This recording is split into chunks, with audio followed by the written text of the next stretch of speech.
अस्सलाम वालेकुम दोस्तों, श्रीलंका से हमारे स्ट्रेटेजिक नोयत के ताल्लुकात का आगाज़ जनरल ज़िया के दौर में हुआ। भारत श्रीलंका में 70 की दहाई के आखिर में तामिल अलहदगी पसंद तहरीक की बुनियाद डाल चुका था, जो 1984 में बाकायदा अस्करी शक्ल इख्तियार कर गई। भारत का मंसूबा ये था कि इस तंजीम के ज़रिए श्रीलंका को कमज़ोर करके वहाँ फ़ौज उतारी जाए और ख़ुद को महाभारत बनाने का एक अहम संग मील अबूर किया जाए। इस मंसूबे के रास्ते में रुकावट खड़ी करने के लिए जनरल ज़िया ने श्रीलंका को दफ़ाई शोबे में ताउन की पेशकश कर दी, जो उस पूरे अरसे में फ़ौजी तरबियत तक रहा।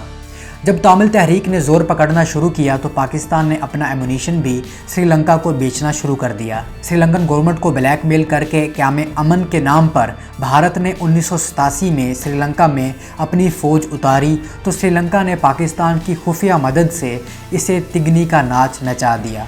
ना सिर्फ ये कि राजीव गांधी को श्रीलंकन ऐवान सदर में गार्ड ऑफ ऑनर्स के दौरान एक श्रीलंकन फ़ौजी ने अपनी राइफ़ल दे मारी जिससे उसकी जग हंसाई हुई, बल्कि मिलिट्री ऑपरेशन के दौरान भी भारत को ऐसी अस्करी और सियासी मार पड़ी कि वो रुसवा होकर श्रीलंका से इस हालत में निकला कि अलहदगी पसंद तंजीम तामिल टाइगर्स को भी अपना दुश्मन बना गया और बिलाखिर तामिल टाइगर्स ने ही राजीव गांधी को भी कत्ल कर दिया। यूँ सारा खेल उल्टा भारत के गले पड़ गया। 90 की दहाई में श्रीलंका एक हद तक तामिल टाइगर्स को कमज़ोर करने में कामयाब हो चुका था और अपने फसाद ज़दा शमाली सूबे के दारुल हुकूमत जाफना को तामिल टाइगर्स से छुड़ा भी लिया था। लेकिन सन 2000 में इन्होंने फिर कुव्वत पकड़ना शुरू कर दी और जाफना को एक बार फिर शदीद खतराहत लाहिक हो गए।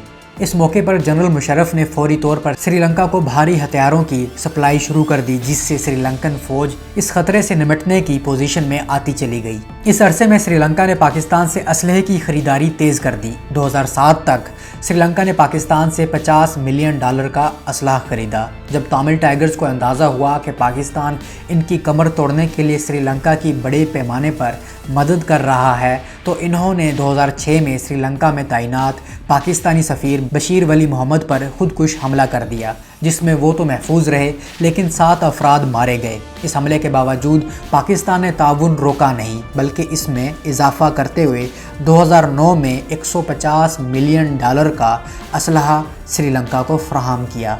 2009 के बिल्कुल इब्तदा में भारत पर अचानक इंकशाफ हुआ कि इस बार पाकिस्तान से सिर्फ असलहा श्रीलंका नहीं आया, बल्कि होश उड़ाने वाले भी आए हैं। चुनाचे पाकिस्तान और श्रीलंका दोनों के होश उड़ाने का मंसूबा तरतीब दे दिया गया, जिस पर अमल करते हुए मार्च 2009 में लाहौर में श्रीलंकन क्रिकेट टीम को पाकिस्तानी सरजमीन पर कत्ल करवाने की कोशिश कर दी गई, जो अल्लाह के फजल व करम से नाकाम रही। अगर ये टीम यहाँ कत्ल हो जाती तो श्रीलंकन अवाम के दिलों में पाकिस्तान से ऐसी नफ़रत बैठ जाती जो शायद कभी ना निकलती। श्रीलंकन गवर्नमेंट को बखूबी अंदाज़ा था कि लाहौर में दरहकीकत क्या हुआ और किसने किया, इसलिए उसने इस साजिश को कामयाब नहीं होने दिया और जल्द बकिया मैचेस अरब अमारात में करवा कर भारत को अंगूठा दिखा दिया। बिलाखिर 2009 में तामिल टाइगर्स के खिलाफ ऑपरेशन फैसला कुन मरहले में दाखिल हुआ और 19 मई को बदनाम ज़माना दहशतगर्द प्रभाकरण मारा गया, जो तामिल टाइगर्स का सरबराह था। और सिर्फ वही नहीं मारा गया, बल्कि पूरी दहशतगर्द तंजीम का जड़ से सफाया कर दिया गया, जिससे ये 30 साला दहशतगर्दी अपने अंजाम को पहुंची।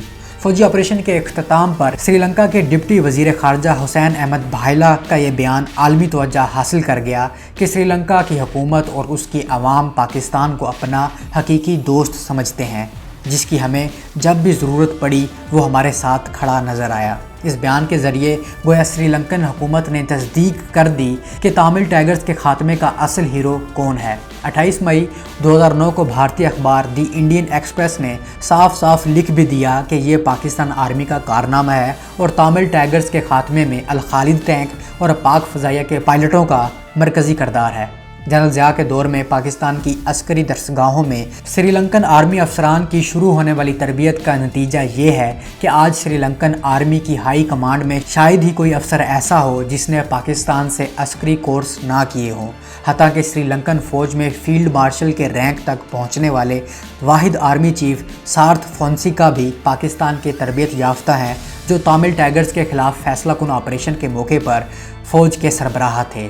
تربیت کا یہ سلسلہ اب آگے بڑھ کر جاسوسی کے شعبے میں بھی شروع ہو گیا ہے اور پاکستان سری لنکا کے لیے ایک تگڑی انٹیلیجنس ایجنسی کھڑی کرنے جا رہا ہے۔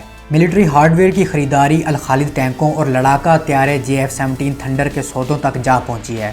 دوسری طرف چین نے بھی سری لنکا سے فوجی تعاون شروع کر دیا ہے، جس میں سب سے اہم اس ہائی ٹیک نیول بیس کی تعمیر ہے جس نے بھارت کی نیندیں حرام کر رکھی ہیں۔ یوں جنوبی ایشیا میں پاکستان اور چین کو بھارت کے جنوب مشرق میں ایک ایسا قابل اعتماد اسٹریٹجک پارٹنر میسر آ گیا ہے جس کی مضبوطی بھارت کو اپنی حد میں رکھنے کے کام آئے گی۔